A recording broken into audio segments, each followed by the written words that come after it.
ఇప్పుడు నా చేతిలో ఉన్నది నేల ఉసిరి అనే మొక్క అనమాట. భగవంతుడు మనకిచ్చిన మన కాళ్ళ దగ్గర పడేసిన ఒక మూలిక ఇది.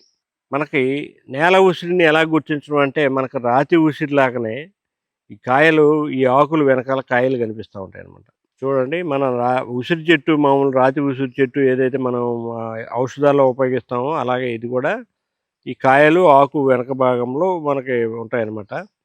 దీనిని ప్రధానంగా దేనికి వాడతారంటే, కాలేయ సమస్యలకి మెయిన్ వాడతారు. కాలేయ సమస్యలంటే మీకు మనకి చాలామంది ఆహ్, జాండీస్ అంటే కామెర్ల వ్యాధికి మందిస్తారు. ఆ నాటు మందు ఇదే. ఇది కాకుండా మరేది లేదు. తర్వాత ఈ మధ్య కాలంలో మనం తినే ఆహార పదార్థాలు కొన్ని ఫ్యాట్స్ ఎక్కువ ఉండటం వల్ల ఫ్యాటీ లివర్ అనే సమస్య ప్రతి ఒక్కరిని వేధిస్తుంది. ఆ ఫ్యాటీ లివర్ సమస్యకి ఇది చక్కల పరిష్కారం అనమాట.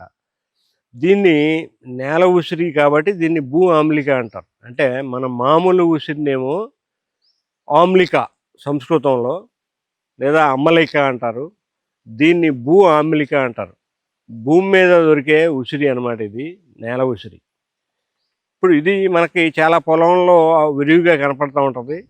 ఈ మధ్య కలుపు మందులు చల్లి వీటిని చంపేస్తున్నారు.